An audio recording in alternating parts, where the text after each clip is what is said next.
Hey guys, welcome back to the BuzWeaver channel. And in our top stories today, that's right, from the Gateway Pundit. I know it already. I can already sense it. Ground news here showing it being far right. But of course, most of the stories we cover, of course, we want to use a range of sources, including the mainstream media, which makes up a majority of it all, even government operative media we use here on the BuzWeaver channel, so everyone can get an idea of the way things are framed, the way things are outlined.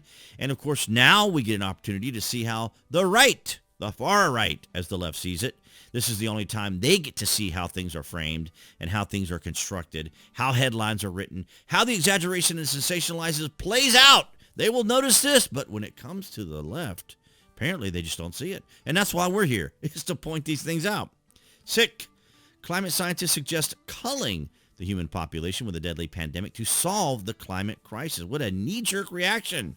Of course, I consider myself more of a conservationist. I wouldn't go so far as climate change or global warming type ideology, philosophy, or worldview, because that's what it really is. It is a mindset. It is a philosophy. It is a psychology. It is a mindset of individuals who have these very radical reactions to the environment, and it's understandable. I mean, granted, everything we do in our environment does have an impact. One government climate scientist made the mistake of blurting out the real end game of so many radical environmental activists in a bid to preserve the planet. Killing off the human population. Well, yeah, that would work. That's what they call, cutting off the head to cure the headache. Bill McGuire, a professor of geophysical and climate hazards at University College London. I was making sure that I read that right. Geophysical, yes. UCL authored a tweet Sunday that lamented the fact carbon emissions were not falling nearly as fast as needed and suggested solving the climate crisis with a deadly pandemic to wipe out swaths of the human population. Did he possibly get any ideas during the COVID lockdown? What might have led him to think such things? And we're going to get into my favorite heat map here in a minute, showing you guys the impact of how it did make a huge impact, I should say, when we had COVID and the lockdowns. If I am brutally honest, the only realistic way I see emissions falling as fast as they need to is to avoid catastrophic climate breakdown, is the culling of the human population by a pandemic with a very high fatality rate, he wrote. And, of course, he quotes here from this story from The Observer on bird flu, which has a very high mortality rate. I think it's, 56%. It's pretty extraordinary. It's pretty high.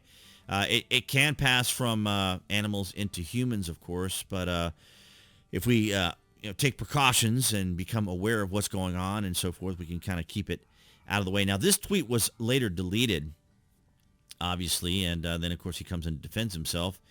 And, of course, I just read that particular quote that he made and then the post from The Observer. And then after righteous backlash from social media users, McGuire's deleted his post and whined that people were deliberately taking his words out of context. Well, not really. He had a knee-jerk reaction, and then people reacted to it. And it reminds me, of course, of from the good book, John 16:33, where the Lord says, I have told you these things because in this world there will be trouble, right? But I have overcome the world. He's overcome the system, as the Lord would like to say. He's overcome the system because our mindsets being the way we are, right? Of course, we all have our faults. We all have our challenges. We all have our difficulties. But we find ways to excuse ourselves. We always find these ways to find the reasons behind our actions and motives and so forth, and we try to justify them. So here he's trying to say that because he had a knee-jerk reaction that people just didn't quite understand him. Well, we did understand what he said, but the problem is, of course, is the impact that it has, the moral implication of just suggesting that people should just die, right? Because he's not including himself, as you notice, because as I said, of course, people will always find a justification for their actions. Right. I'm deleting the initial tweet now, not because I regret it, but because so many people out there have mistakenly or intentionally taking it the wrong way. Well, no, you said you wanted people to die so that the planet could be freed from pollution, right? Carbon emissions. So again, it's the mindset of human beings. It's our mindset, our worldly carnal mindsets that allow us to think what we do, thinking that what we're doing is righteous and correct. because, of course, we never include ourselves in that, right? As we always talk about here, the left are always accusing individuals of what they themselves do, right? They never hold themselves to the same standards that they expect from everyone else. And that's just, yeah, it's human nature. So it's fascinating, is it not, that when we point these things out, of course, about the left. But let me show you that heat map I was telling you about, because this was always fascinating me. We covered this during COVID, actually. Of course, I couldn't say COVID back then, but you see the heat map here. Scroll down here, and we can see January 20th of 2020 there in Los Angeles, and then when the lockdowns occurred, March the 20th of 2020. Amazing to think that that was 4 years ago, but look at the difference in the various pollution and heat maps, especially there in New York. Isn't that amazing? How just in that time period of the lockdown, look at Toronto here too, how we can see how impactful it is. Look at Chicago. Wow, they went completely, almost completely non-existent on the heat map when it comes to, well, production of heat and so forth. And here's Monterey, which is here, but not so much in Dallas, Texas. That's kind of interesting because of, just the general heat down there. But definitely Monterey definitely stands out here, there in Mexico. So yeah, it's so I'm not surprised that he would have that mindset, right? So here he is, the initial tweet that was given out by Raw Egg Nationalist, and then here's Bill's Twitter himself, obviously British, UK here, but he did delete the post.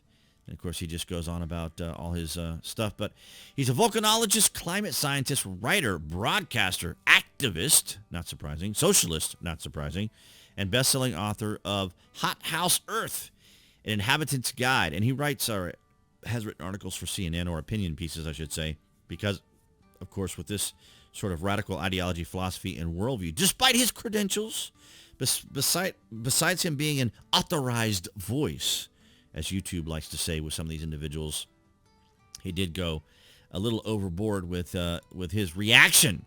But that's indicative often of individuals on the extreme, as it were. But, of course, kind of amusing that Ground News considers a Gateway Pundit far right. Because, of course, to the left, anything that doesn't fall into their line of thinking is considered right or far right. So, but anyway, so here we have Bill McGuire, who went off on social media, was called out for it. And it's interesting, is it not, how things have changed on Twitter to where now every side can be scrutinized for what they say and not have the whole entire floor. But that's an interesting change and contrast. You guys will have to let me know down in the comments. What do you think about the potential bird flu, if you've obviously been keeping up with that, and your thoughts and opinions on the ideology, the philosophy, and the worldview of how we as individuals can justify our actions. Of course, your comments are always welcome. I want to thank all you guys across New Tech, as well as all of you guys here on YouTube for your guys' continued support. The likes, the shares, and the comments all help out. And, of course, as I've always mentioned, below the video, you can find the various social media links that I belong to include Twitter, by the way, or tweet, or X, I should say. I was just looking at the image there. But nonetheless, guys, thank you so much for your continued support. Appearing there on the screen, that would be the channel icon. You guys can click on to subscribe to the channel, as well as to select notifications that we know when there's content here on the channel. And I'll see all you guys in the next video.